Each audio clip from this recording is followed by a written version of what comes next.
everyone. Good evening.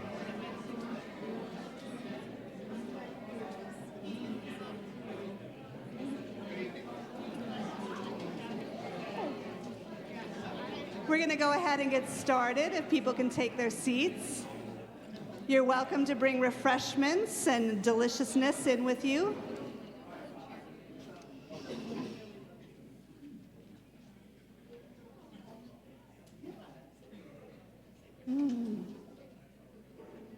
All this buzz and energy is so exciting. It's delightful to see you all here. Welcome. My name is Terry Bernor. I'm the Director of Alumni and Church Relations, and I am so delighted to see all of you here in St. Paul. And hello to all of you who are joining us online. The camera is up there. Can everybody turn around and give a hello to all of us joining online? Hi. I want to start this evening by acknowledging the land that we are upon. This land is the original home to the Dakota people, and we are honored for their caretaking and to have this land as part of our caretaking as well. So we honor the Dakota people, the original inhabitants of the land that we are on now. We also are delighted and grateful that you are here, that you took time out of your day to come back to United, to see the new campus, to reacquaint yourself with new friends, and to meet additional people. And we are going to start off by having what is called State of the Seminary in your programming, but really is the spirit of the seminary, a time for us to hear what is going on and how we are so energized and excited by this new place. I'd like to start us off by introducing the president of United Theological Seminary, Lou Zeidner.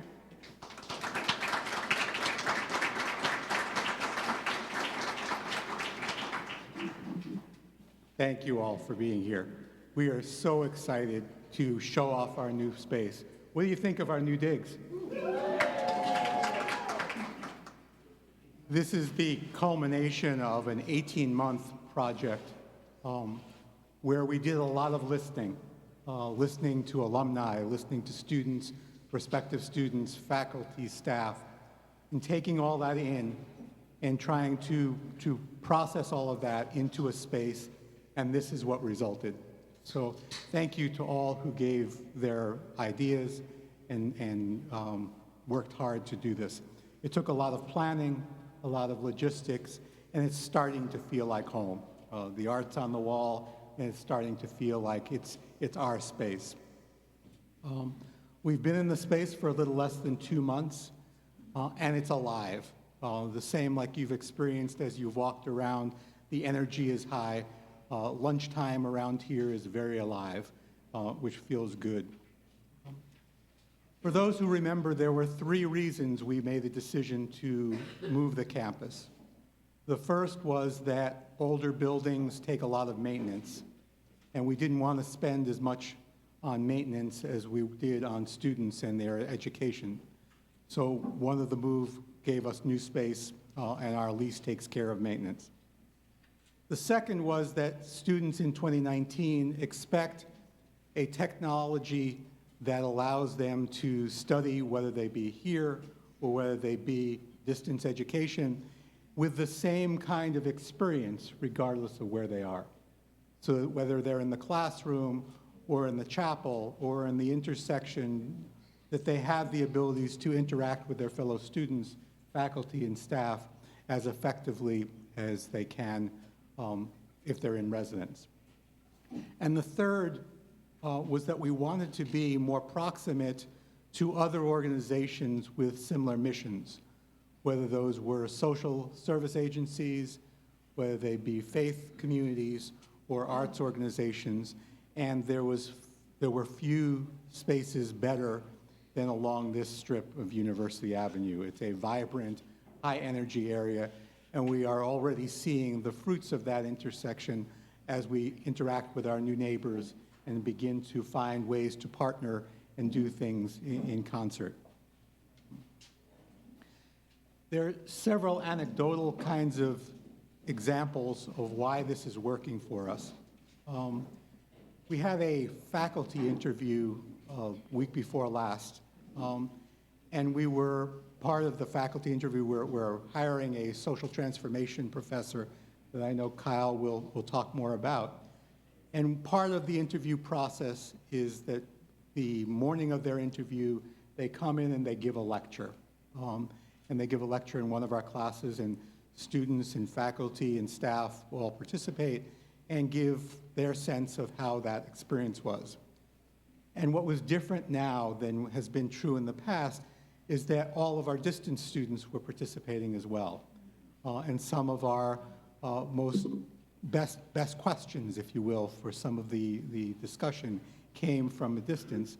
Whereas in the past, when we've done similar things, it was difficult to hear, weren't quite sure who was asking a question. The technology now wraps around the experience and allows our faculty to focus on education instead of ensuring that the technology works and that people can hear and that they're not missing that someone wants to ask a question, those sorts of things. Similarly, we had a town hall forum not too long ago. Al will talk about some of the changes he and the faculty have made to the curriculum. And so we wanted a time to talk about those with students. And again, our intersection came alive, and the technology allowed us to talk with both the students who were here and students who were not here in distance education. We're seeing a large number of somewhat affiliated partners use this space for various events, and it's very exciting to see that. The energy of the community come in and use the space, whether it be the chapel or the intersection or the hallways, for their events and participate here. Probably the thing I like most about the space is that wherever I am, there's a sound of laughter. I was talking, not at me, with me. I was talking to someone the other day, and you know how there's that thin line in church between when the children are energizing of the space and where they're disruptive. And we have found that right line, that the energy of the space is not disruptive, it's energizing. Whether I'm talking on the phone in my office or having a meeting in a conference room, that background sound of people who are happy energizes this space, and I think that, to me, best underlines what's good about the United Space. Our lunchroom was specifically designed to have people sit together. They're long harvest tables today. They're housing many of the treats that you've snacked on. But they're long. They're not tables for 2 and 4. They're tables for many, to allow people to sit together, whether they know each other well or are about to know each other well. The next sections of what we're going to talk about, Kyle will talk some about what's happening in the faculty world and some of what's happening with our curriculum and our students. And Karen will talk about some of our innovative elements related to vocation and formation. And together, that's the energy that is creating United every day. I've told several of you, we are seeing significant increases in the number of students who have interest in coming to United. For many years, seminaries in general, United specifically, we're seeing a decline year over year in the number of students. I'm not saying it's fully correlated with our new space, but it's not hurting.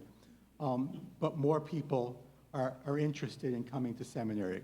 And I think our times call for leaders who have the skills to lead through complex discussions with complex outcomes. So we're excited about that. There's much going on here. I think the biggest energy is that we're in a new space and we have a new opportunity to create. So with that, I'm going to turn it over to Kyle Roberts, our dean, who will tell you a little bit more about what's happening in the academic world.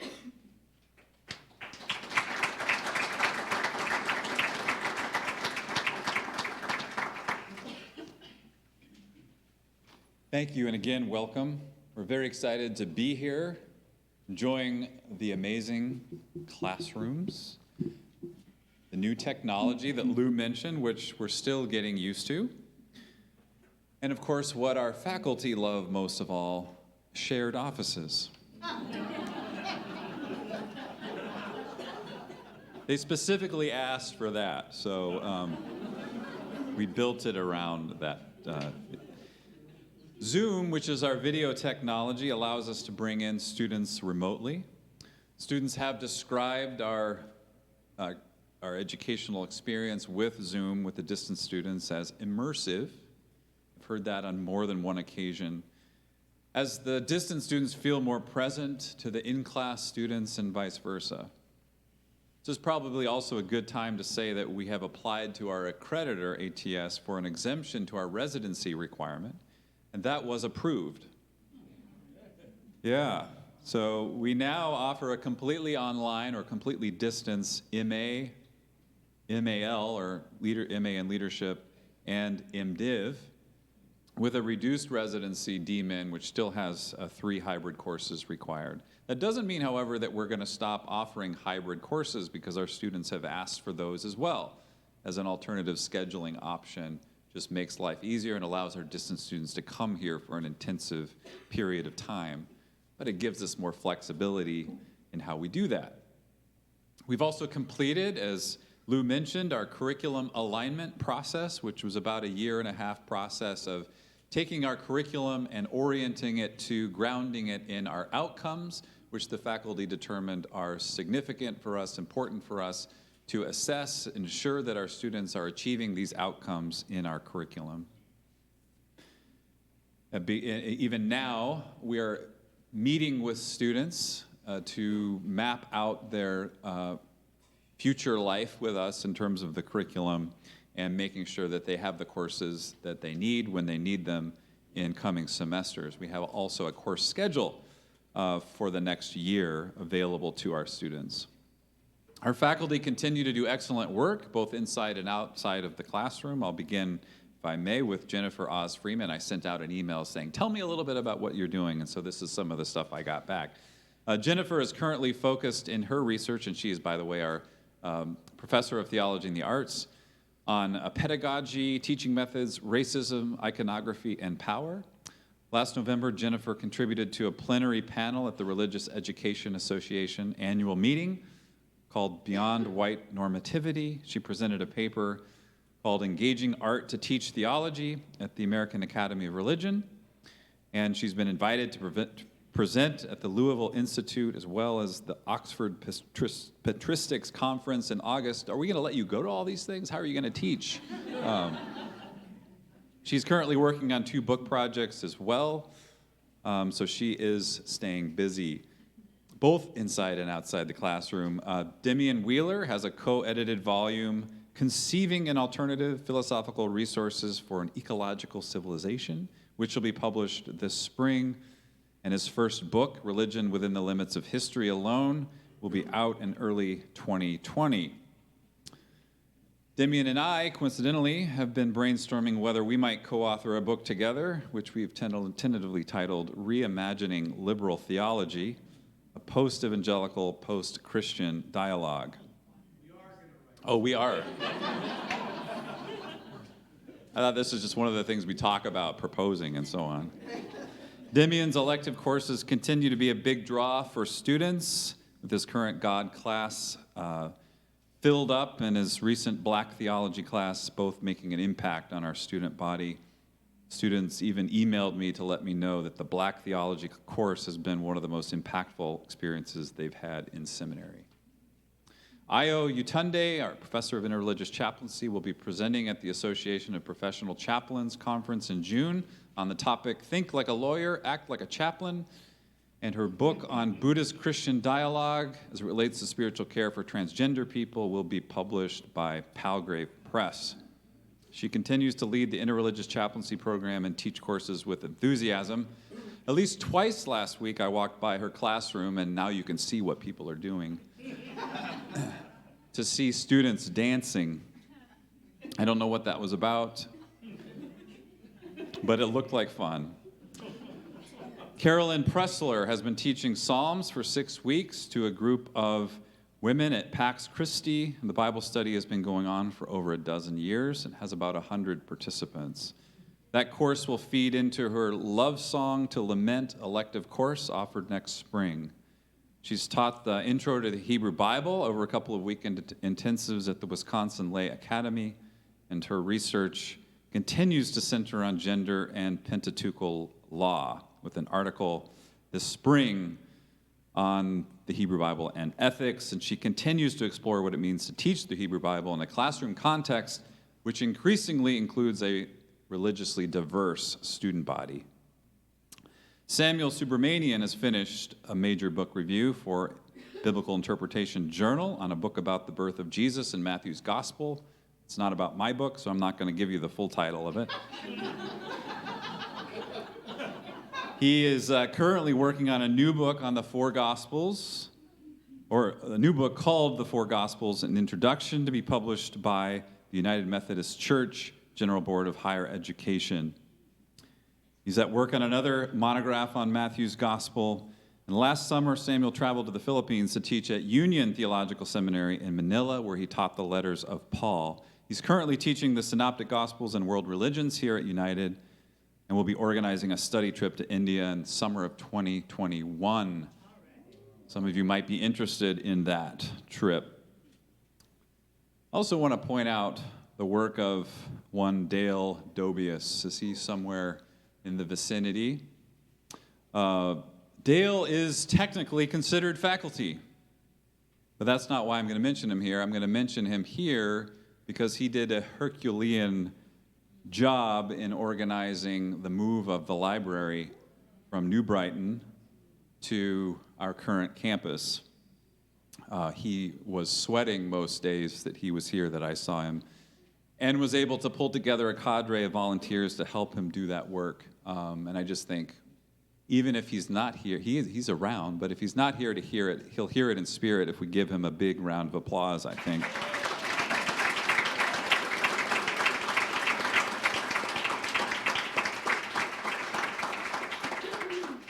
This is just a small sample of the work our faculty are doing. For a school our size, we really have a first-rate faculty and an incredible diversity. They serve our students well, and I think in this new campus, their teaching has flourished, as has our sense of collegiality and community.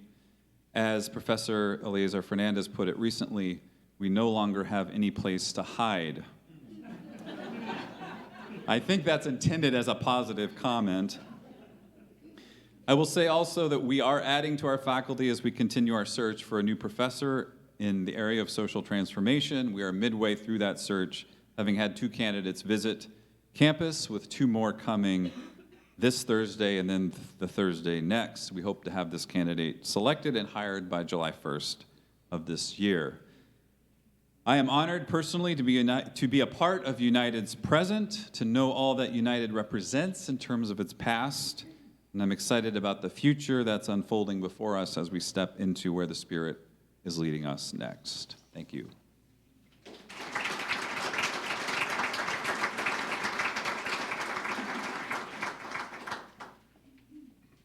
So I'd like to now introduce Karen Hutt. She is our VP of Formation, Vocation, and Innovation. Karen, would you like to come up?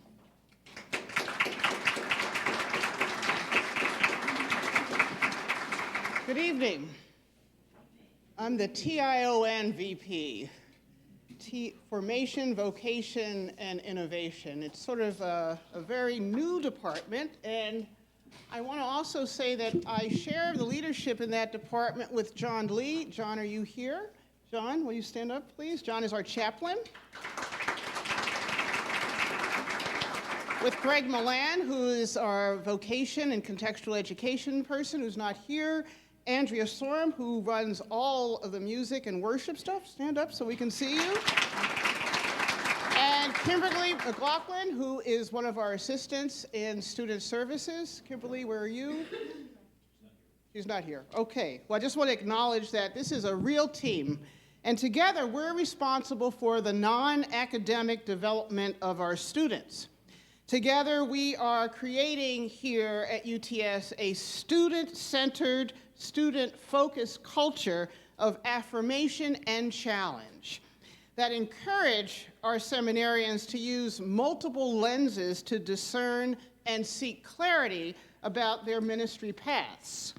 These lenses are helping them focus their internships and seek additional ancillary training in entrepreneurial ministry, dispute resolution, organizing, and improvisation. The broad menu of programming opportunities we design offer the praxis needed to put flesh on their goals and aspirations. It takes a great deal of self-examination and grit to be in seminary these days. And our department pays attention to an intricate constellation of evidence-based qualities that are needed for tomorrow's spiritual leaders. And these things include authentic spirituality. Students need an awareness and desire for what they understand to be holy, while being able to tolerate the wilderness when they incur and doubt. Also, differentiation of self. Some of us are still working on that, amen? Okay.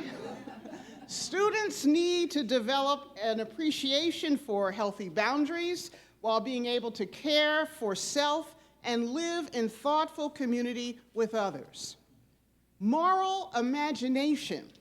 Students need to have a concern for the next right action while creatively maintaining a fidelity to their spiritual commitments. Emotional intelligence, another one many of us are still working on. Students need to demonstrate empathy, inclusivity, and an ability to use personal authority as a spiritual leader when appropriate. Humility. Students need to be open to differences and own their biases and assumptions while being flexible in attending to their own errors and limitations. Generativity. We want students to nurture their intellectual and spiritual honesty while deepening their creative impulses for the cultivation of the beloved community. Finally, we want our students to innovate while they are here at United. With our support and guidance, come up with new ideas, try them out. It may mean going to Ramsey County Courthouse and seeing what it's like to be a chaplain right there in the courthouse. It might mean going to a laundromat on University Avenue and being a chaplain, just trying it out. We are here to support students in these innovations. And I want to end with a couple of examples of recent student innovations that have been, one is percolating and the other one is in process.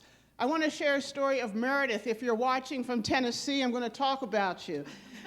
Meredith is a Unitarian Universalist student here who has recently received a grant while she's in her next to last year of school to develop an app for parents who have children in Our Whole Lives, which is the UCC and UU sex education program in many, many churches around the country. She's developing an app to address issues that parents have when their children are coming home with this new curriculum from church. And we're very excited. She just received a $5,000 grant for that development of an app that never existed before. That's innovation. Another innovation, Claire Klein. Are you here? No, you're not. Okay. She's a UCC student with great promise, and she'll be graduating this year. And during a class that I was teaching last year, she came up with an idea about, she says, you know, it would be really cool to use some of my music therapy. She's a licensed music therapist and also has worked in memory care for over 10 years. Wouldn't it be great if there was a worshiping community, a worshiping experience for families with their family members who have dementia or Alzheimer's, so that they, in their first and second stages of that disease, be able to worship together instead of being ostracized and hidden away at home? Well, I said go for it. So her project was to write a proposal for it for the end of class, and since then, last week, she and I met with some folks from the Alzheimer's Association. We've met with some folks from the UCC, and we're continuing to develop relationships. And at the end of her capstone class, which she's in with me this unit, We're going to have a proposal, and I think you all will be looking for a new church experience somewhere around the corner. That's the kind of innovation, that's the kind of energy, these are the kinds of resources and encouragement that our department is involved in. So I want you to remember that all of you are part of their journey. Every single one of you has something to offer. If you have a talent, a connection, a network that you believe our students can utilize, please don't hesitate to contact any of us, and we welcome your ideas for our continued generativity. Thank you.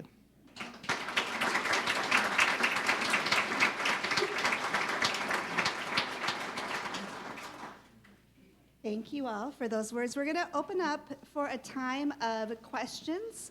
If any of you have questions for Lou, for Kyle, for Karen, or for any of our faculty members who might be here, we welcome them. And for those of you who are watching online, please go ahead and put your questions in the chat. We have a way to get that down here to the floor, and we'll be happy to ask it for you on your behalf.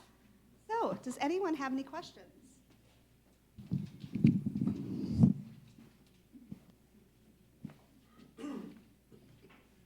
I'm gonna get this one. Yes, this is directed at Lou. Could you talk about the financial underpinning of this seminary? Sure, they're great.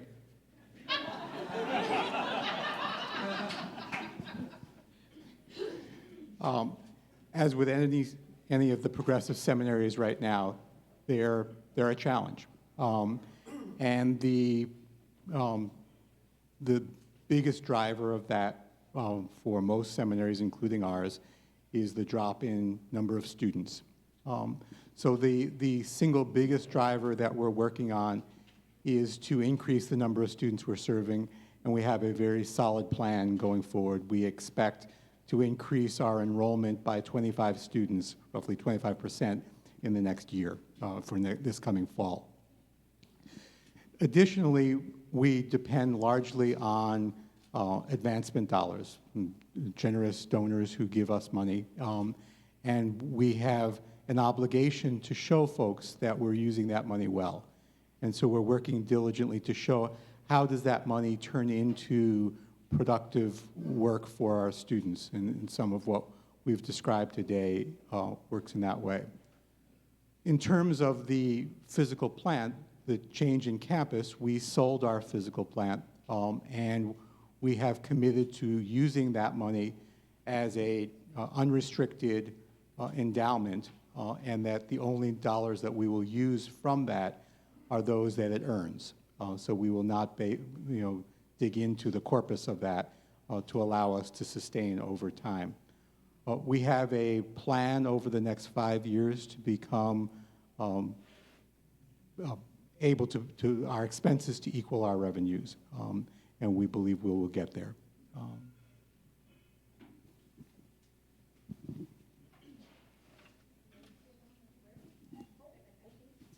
And then after that, I have an online question.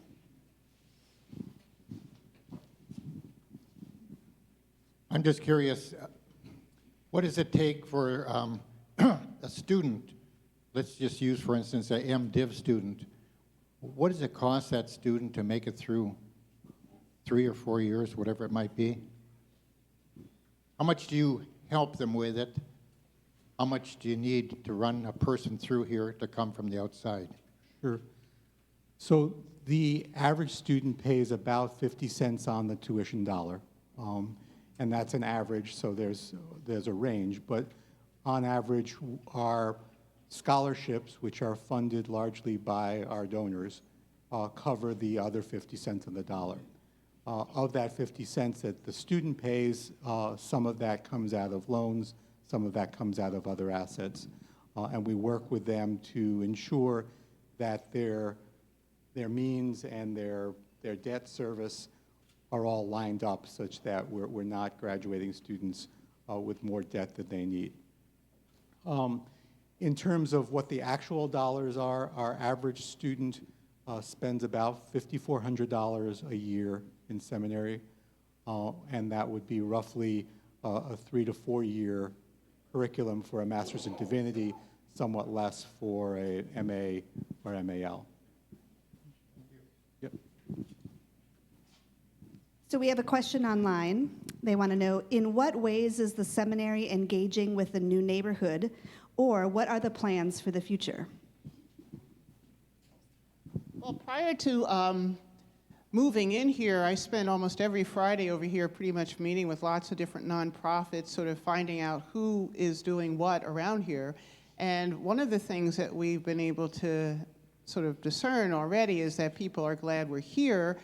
They like the idea of utilizing space for meetings, but we're also holding caucus groups and meetings with chaplains in St. Paul.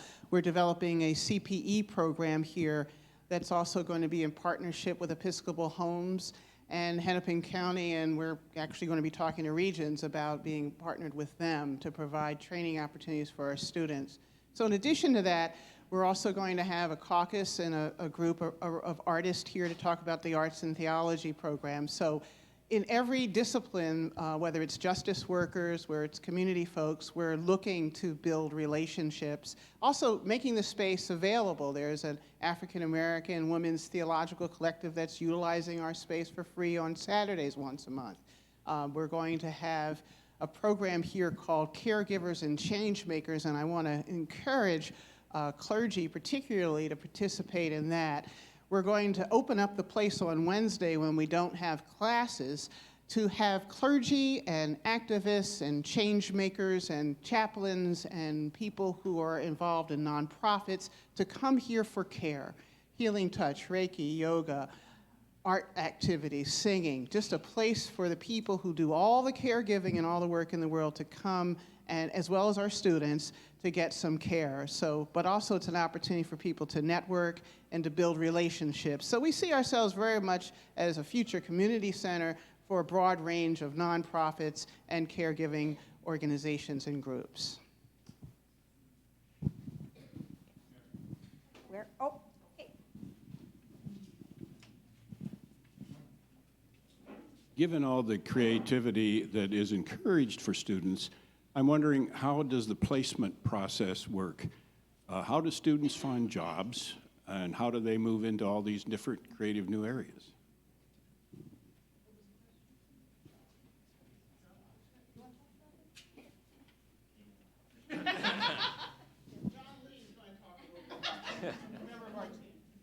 I'm the director of formation, and it's not it's just in my area, but particularly with Greg Meeland, who's the does vocational development with, and both of us work with students in terms of that regard.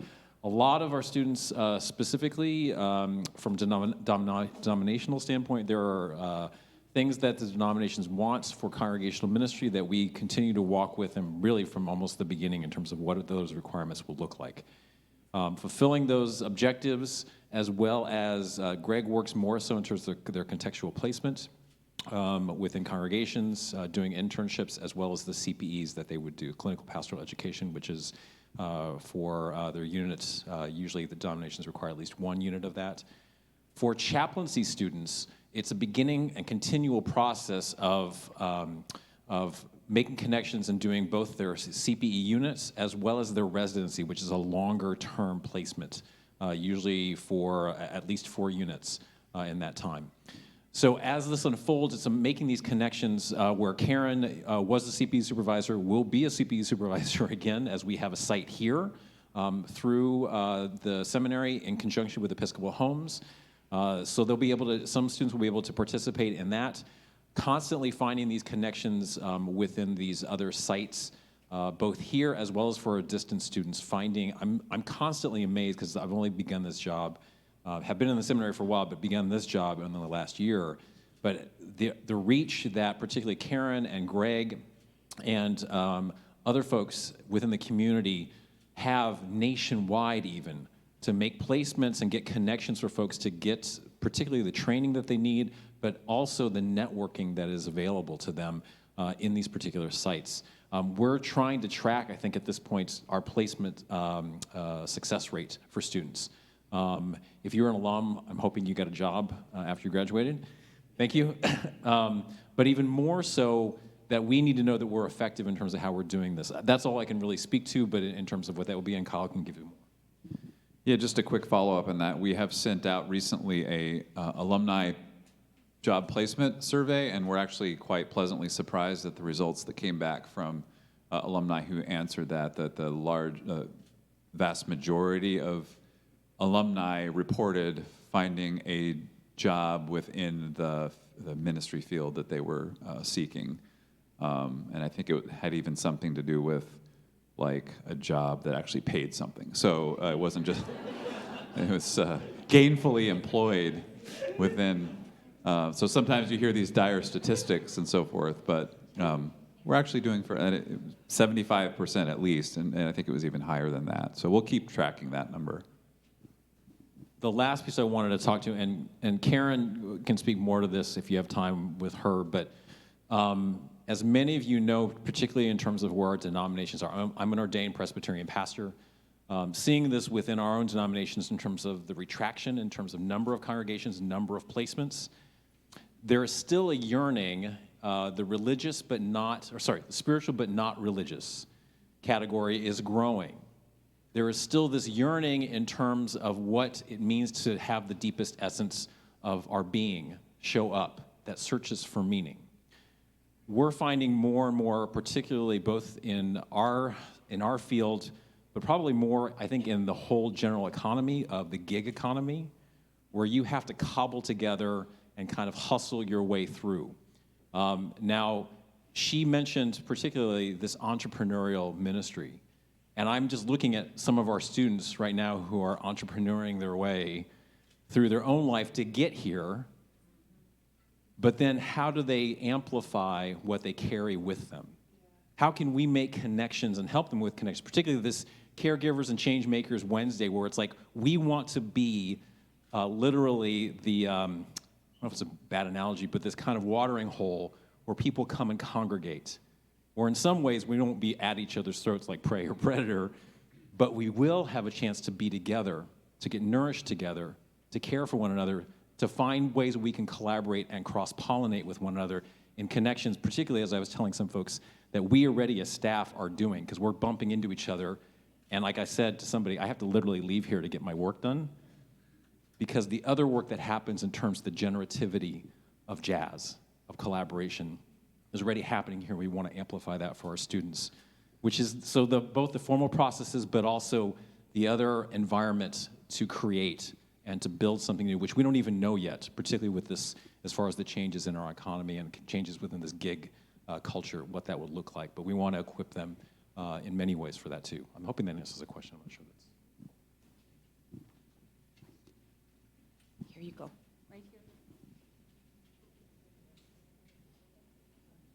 Thank you.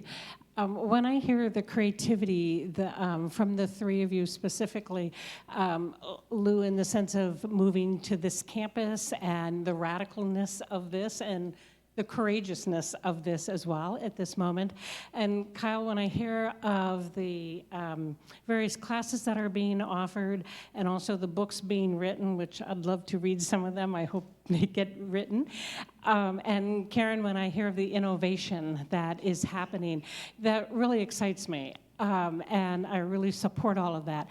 The question behind here is, how are the mainline denominations viewing United Seminary at this time, and how are the credentialing boards of the mainline denominations viewing the ministry that is being welcomed, taught, unfolding that is here? So specifically, how are the mainline denominations responding? Thanks for that question. I see real positiveness. You know, one of the things that I heard from a conference minister, actually Sherry, in the back of the room, is that folks see what we're doing as being a parallel to some of the challenges that churches are facing. So that in many ways, churches oftentimes get locked into their buildings, and their buildings stop serving them well, but yet it's very difficult to find a way for the congregation to accept that maybe we need a different space. And that our doing it relatively successfully has given a platform for others to explore that. So, you know, I always say we're in service to the church, and I think we're also a place for innovation for the church. We're creating the leaders who will help the church to continue to meet the needs of the community. So I think it's a very strong relationship. We have a special relationship with the United Methodists, who have their own seminaries, but they see us as a seminary to send their students to as well. The Presbyterian USA continues to do that. We have a continuing growing population of UUs, and obviously our base and our core is in the UCC. So we're seeing a large number of students from many denominations, and I think that's been positive. Just as a quick follow-up to that, when we underwent our curriculum alignment process, one of the things we did in our MDiv is to meet with the respective constituent judicatories of our various MDiv offerings, MDiv in Presbyterian Studies, MDiv in Methodist Studies, MDiv in UU Studies, which is a new formalized concentration, MDiv in UCC. And so to meet with those constituents and to kind of walk through our curriculum and say, does this look good? And if not, where do we need to add things or tweak things, and to ensure that we're kind of in compliance with what folks are looking to get from our students.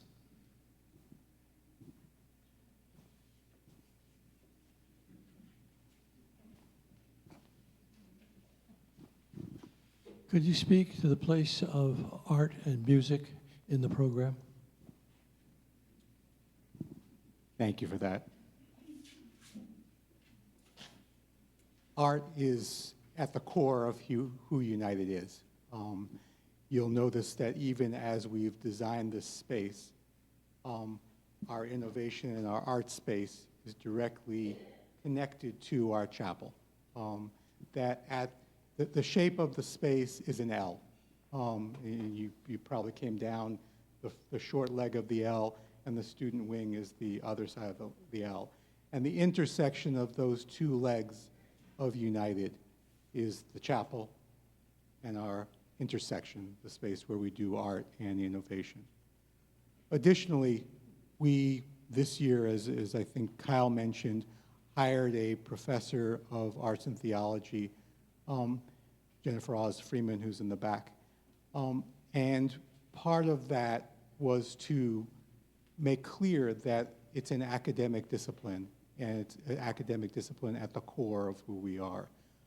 And so through the years, we've had various models of how do we do that. We've had certainly some wonderful folks who've taught here, but we wanted to make clear that one of our full-time in-resident faculty would be someone with a specialization in arts and theology. And a significant number of our students come to us because of that interest, whether it's an art interest or a theological interest that's expressed through the arts. So it's who we are. It's at the crux of our intersection. I imagine that there are probably more questions that are out there hovering in your minds, and I hope that you will save them and ask them during the informal open house that will continue after our service of blessings. But let us now thank all of our panelists. Thank you all for your questions.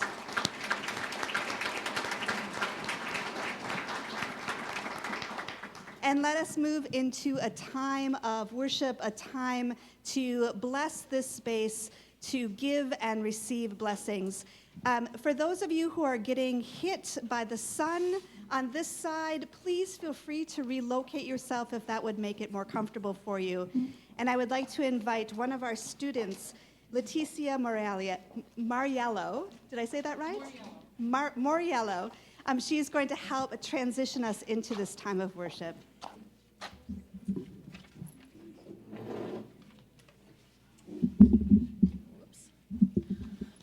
Hello, I'm Letizia. I was asked to give just a few opening words about my song. It's called Real You. I was inspired to write this by my spiritual and personal formation class I took last year, last fall, which was my first semester. I actually did it for my final project encompassing the 6 key qualities of personal and spiritual formation. I've been very inspired by United's welcoming attitude towards us all, towards who we really are, and I wanted to extend that to my classmates, and now I'd like to extend that to you all here, now, in the past, and future students who, I don't know, maybe they're watching, but thank you.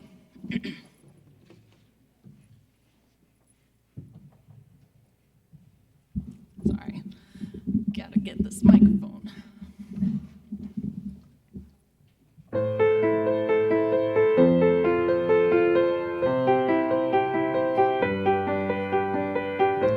The world has a way of making you hide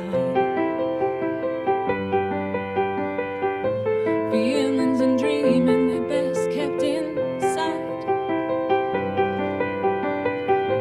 Bury them somewhere deeper than skin,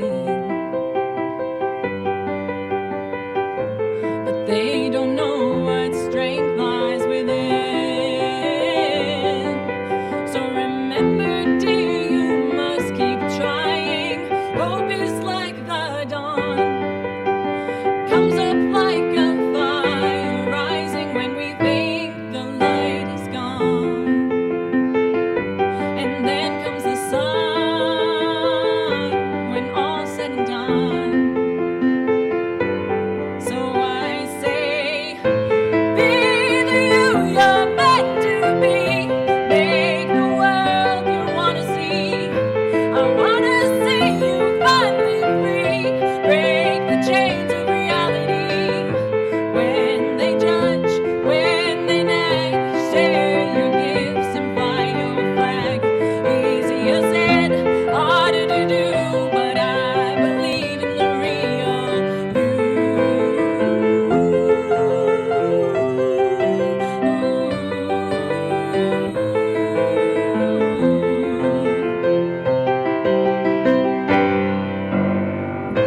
Day by day, we're learning more, growing in wisdom through all we endure, giving thanks for the helping hands, and letting them help when it's too hard to stand. I know so much in our lives is unclear, and I know that a lot could go wrong, but keep pushing on through the worry and the fear, 'cause the world needs your song. And when you sing out, your beauty comes out. So I say, be the you you're meant to be. Make the world you wanna see. No matter age, gender, or creed, you're exactly who we need. In the night of your soul, I hope you see that you're still whole. And when at last you feel renewed, I pray you thrive as the real you. And I must stand together, hand in hand, where we make the worst better.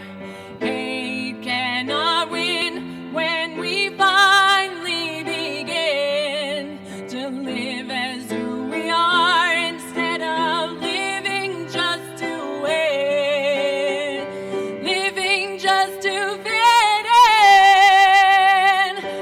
Yes, I say, be the you you're meant to be. Make the world you wanna see. It's time to go outlive your dream. Play your part on this holy team. Spread your wings and spread your word. Let your truth be known and heard. Wherever you go, whatever you do, I'll always stand by the real you.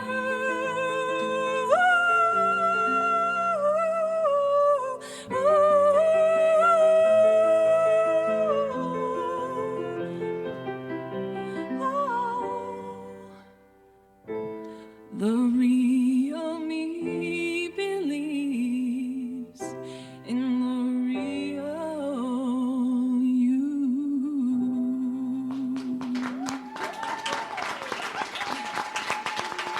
Thank you.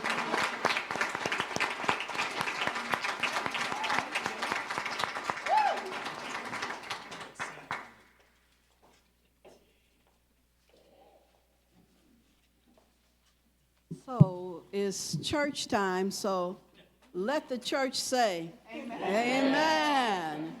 Truly, truly. We are now going to center ourselves for a time of worship. And I want to bring you greetings on this day of blessings, this time of blessing. You've been invited into a place of not just creative beginnings, but one of the renewal of a spirit where we've been recreated through the storm of change, some of it painful and some of it joyous. But in the end, we responded to the call of the universe, and we came out on the other side in this beautiful space that you see before you.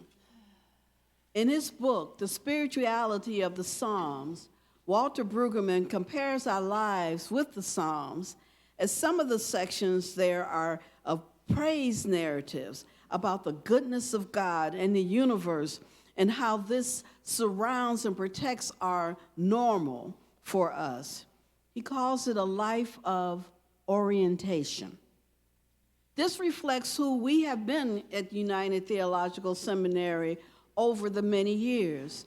We were well satisfied with the physical space that we had, and we not only lived as community and family in it, we invested our commitment to it and created additional spaces. We grew and we grew. But then Brueggemann speaks of the Psalms of lament, which are the cries out into the darkness with pain, the feeling of frustration and sadness because something seems to have gone terribly wrong, or at least is not right. And the universe's benevolent presence seems to have diminished. This he calls a state of disorientation, where everything changes and it disrupts our lives. It disrupts the way we think, the way we feel, the way we understand, and we struggle to cope when our overall normal has been so uncomfortably changed. And so it was this state of disorientation when we realized that we at UTS could not sustain the physical space that we had defined as community. Some of us went into our own state of grieving and heartbrokenness because there were aspects of who we were, had been, and as a community that could never be reclaimed. But in response, our leaders moved through the pain to seek a new way of being. They would not, and indeed did not, give up on the existence of UTS. And finally, there is the Psalm of reflections, remembrance, and praise, acknowledging that God has been present throughout history as one who has lifted us up when we were down and in despair. For the UTS community, we were given a new orientation, which reflects the surprise of new possibilities that are experienced as a pure gift from God and a universe that has been set right again. And through that remembrance, we were blessed to understand that the space we formerly occupied could be both mourned and honored. But we see the world differently now because we have become different through this experience. And therein lies the blessing, a blessing of blending the old with the new and coming out stronger and more focused on the future and the well-being of this community that we call United Theological Seminary of the Twin Cities area. So now, my friends, surrounded by these blessings and with praise and thanksgiving, let us begin our worship.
Today we open wide our doors, proclaiming in a loud voice the beginnings of a new chapter in the long and sacred history of United Theological Seminary of the Twin Cities.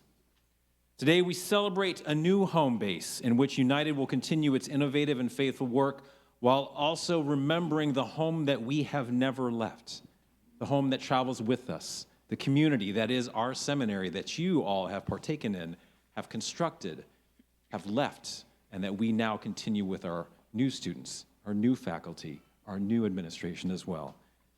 And because we are grounded in this physical space, in this physical place with one another, we pause now to reflect upon and bless the framing, the walls, the desks, the chairs, the elements, rooms, openings, and spaces that support and contribute to our own blessing of this world through the work and the invitation that we have been all offered. As we join in the litany of blessing, we invite you to join with us. Each blessing that will be read will end with the words, "We give thanks," and we invite you to respond with, "May it be a blessing." May you try that with me. May it be a blessing.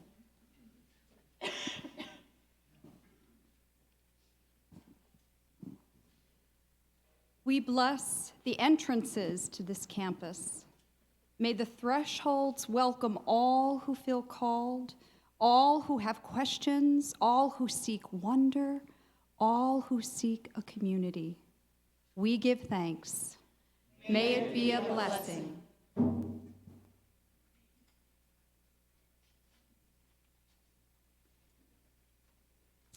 We bless the classrooms. May these places of learning open minds, expand understanding, and transform lives. May students and teachers alike impart knowledge and learn together. We give thanks. May it be a blessing.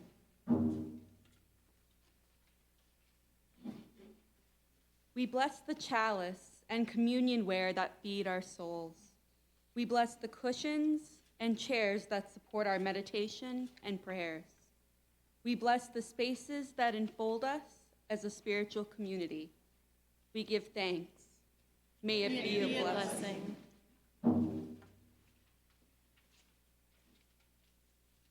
We bless the hymnals, the songs, the stories, and all the ways in which arts transport us to a liminal space. We give thanks. May it be a blessing. We bless the pulpit, where sacred texts from Scripture, poetry, and modern prophets proclaim words of grace and challenge, wisdom and inspiration, lament and praise, resistance, change, and revolution. We give thanks. May it be a blessing. We bless the administrative work areas, often the invisible backbone of any institution. May the work of coordination, planning, databases, systems, budgets, support, and more never go unnoticed. May we give thanks. May it be a blessing.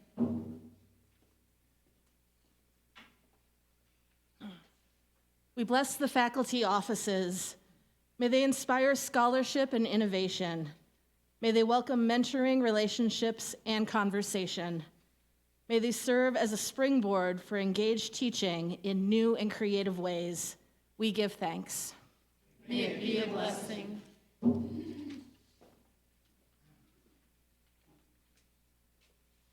We bless the online resources and books.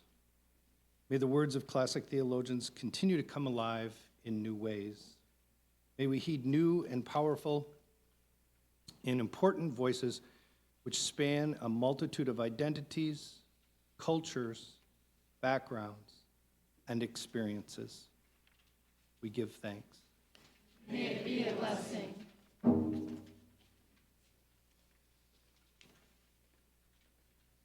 We bless the intersection, a space for theological imagination and innovation, a laboratory where we learn by responding, shaping, doing, a place for us all to ask and answer, what does it mean to be created in the image of a creating God?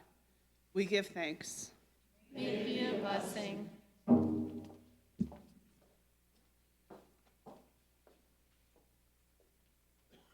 We bless the harvest tables for eating and relaxing. We bless a campus where all genders feel welcome. We bless Zoom rooms that unite us across geographies. May all the spaces we gather foster formation and integration, connections and friendships. We give thanks. May it be a blessing.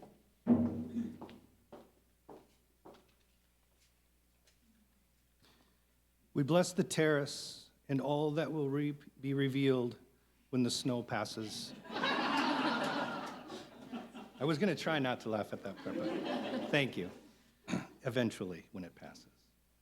We bless the beauty of nature in the urban settings, knowing that anywhere we go, we are part of this beloved earth. We give thanks. May it be a blessing.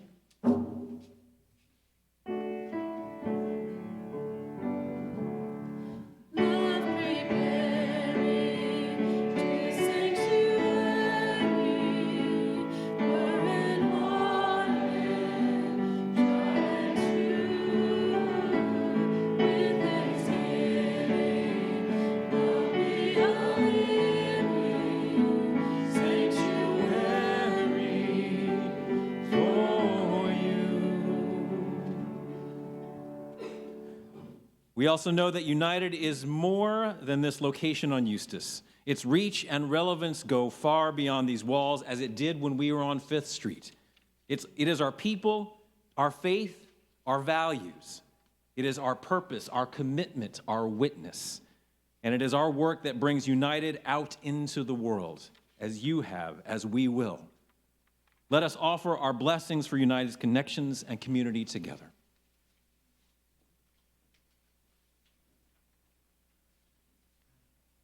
We bless our new neighbors right here in the Case building and up and down University Avenue. We bless artists and healers and activists in the community. We bless state officials and legislators. We bless schools of learning. We bless all those working together in service to the world. We give thanks. May it be a blessing.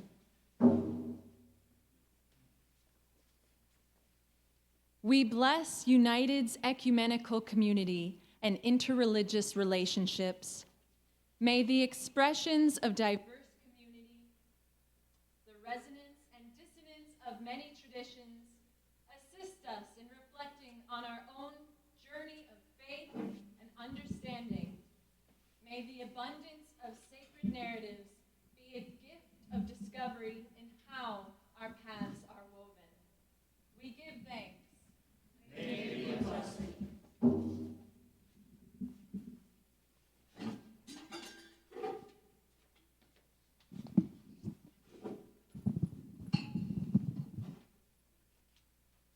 We bless the Kaleo Center for its calling forth the world we all seek. We bless the kindred workers of social transformation as we together commit to doing justice, loving kindness, and walking humbly. We give thanks. May it be a blessing. We bless the work of United's people in congregations, hospitals, hospice, and nursing homes, in courtrooms and prisons, street corners and shelters, on mission trips and in homes, through nonprofit organizations, entrepreneurial efforts, and corporations. We give thanks. May it be a blessing.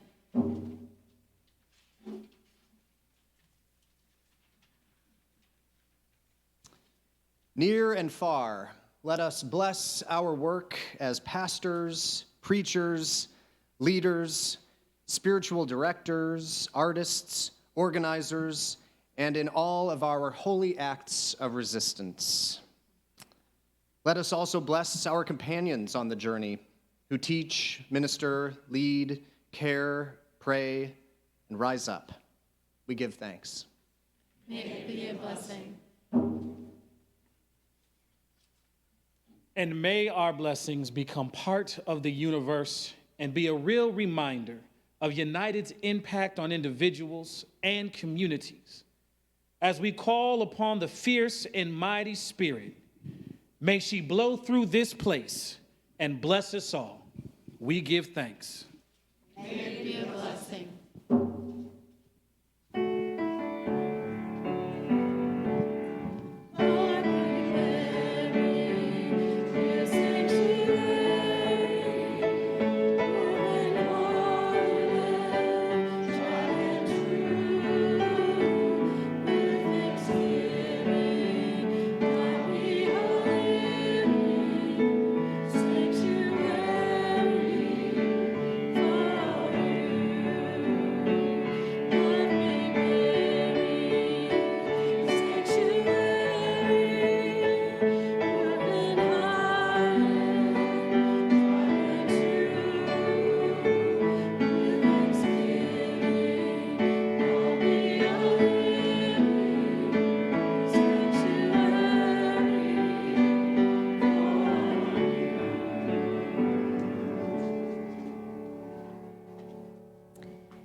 For all that has been named, we know there are countless more blessings to lift up, to hold on to reach towards, and to discover. Many of you have taken a moment before this service to offer your own blessings for United and for the United community.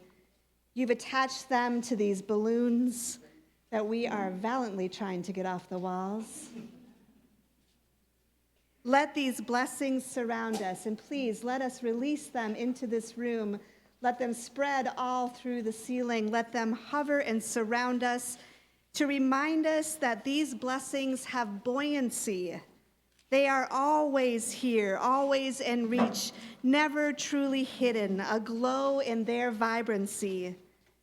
These blessings come from within, they come from among, and they come from beyond. These blessings come from you, this community, and so much more.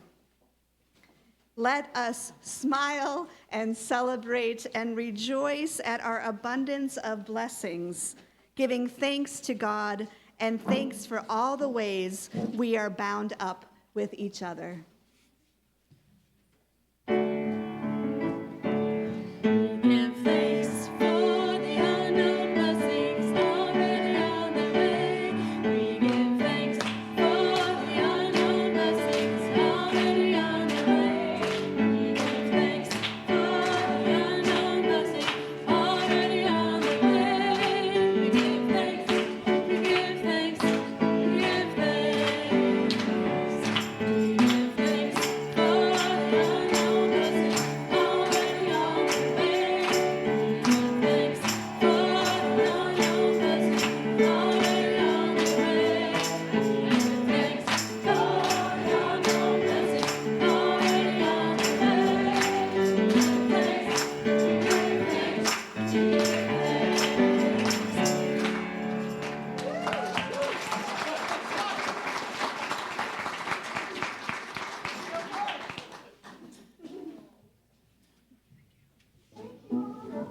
Dan. This is my boyfriend, Dan. This is Tateri. Hi. Nice to meet you. Nice to meet you. She works here and is one of our interims. Yes. Lisa gets to connect with me.